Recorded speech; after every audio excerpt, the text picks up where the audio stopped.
Hi everyone, we put a request out for some ideas for content that would help you improve your golf, and we've been inundated. So today we're going to have a look at one of our top fans' requests, which is how to improve your overswing. So come with me and let's go and have a look at how we can improve with another game-changing golf tip.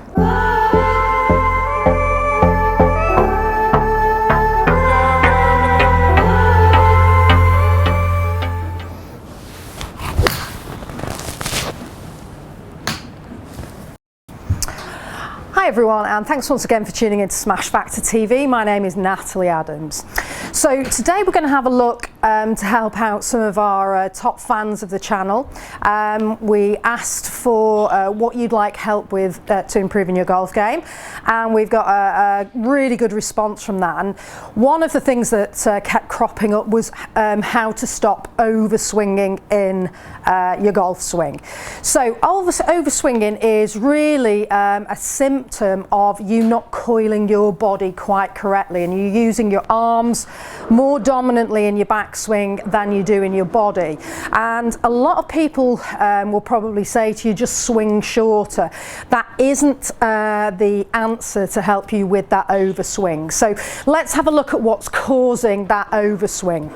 So overswinging would see you moving your arms. So you might be moving your body, but moving your arms more than you're moving your body. You're picking your arms up, so you're not creating a great deal of resistance around the core area, around your waist, and then you can just keep continuing with that overswing. So you get into this sort of position. Quite sort of characteristic of this would be as you're swinging to the top, one of the things that will happen is the club will point, the shaft of the club will point to the right of the target at the top. Now that's going to give you quite a lot of issues on your downswing, because if you just get on the inside from that position, you're going to tend to drop the club this way. So you would tend to then either catch the ground early before the ball, or you'll hit the ball out over to the right, or you'll get to the top with that shaft pointing right of target and you'll try and overcorrect it, and it'll give you an over the top move as you try and get that club shaft back to being parallel, and you'll keep going with that movement and you'll end up releasing the club from the outside of the target line and then across to the inside. So directionally it's going to be quite difficult to hit the ball well from that position. If we look head on, another characteristic of that overswing will be that as you swing back, your left arm is buckling and bending, and the shaft of the club from a head-on angle is going beyond horizontal, beyond parallel to the ground. And so now you've got to try and recover this position, and you can end up trying to cast the club by moving the club and the hands too quick, or too early I should say, on the downswing. You're not getting the lower body involved before the upper body, so you're moving the upper body and especially the club and the hands first, trying to recover that position, and you end up releasing the club early, and again that's going to get the low point of that swing arc before the club head's got to the golf ball. So you're going to have strike issues. You're going to either hit the ground before you hit the ball, or you're going to skim the ground, the low point of that swing arc, before it gets to the ball. You'll be on the upswing as you go through trying to hit the ball, so now you're going to top it. So a lot of issues coming from overswing. The main thing we want to do is work on getting a better coil in your core.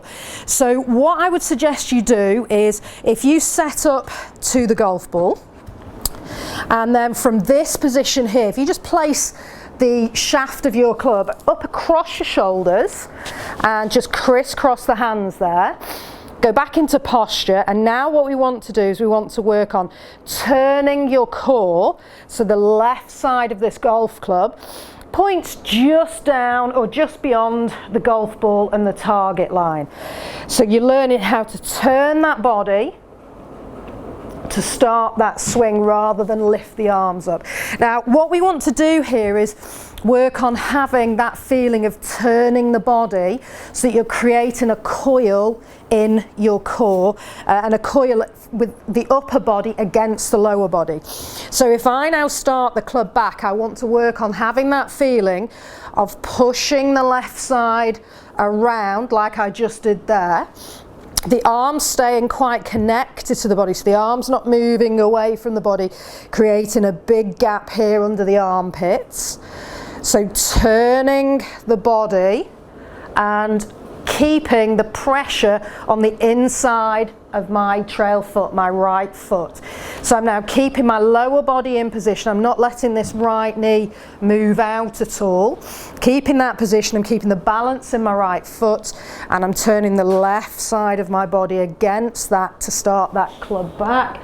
And I'll get to a position here where I've now only rotated my hips to a 45-degree angle, but I've continued to rotate my upper body to a 90-degree angle against that. So that's going to create a much better coil. I'll keep the left arm nice and straight with that position, and I'll get to a point where I physically can't move round anymore, and I won't be able to overswing from that position.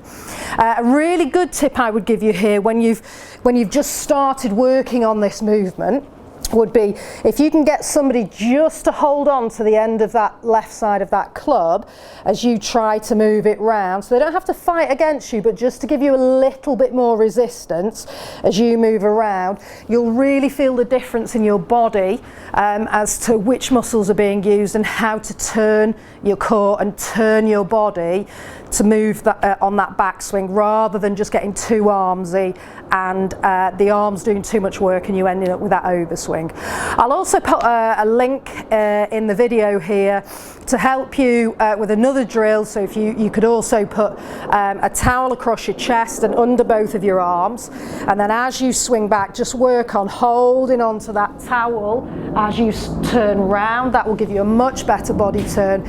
You'll start to feel that coil a lot more, but it'll definitely stop the overswing, get you into a much better position at the top.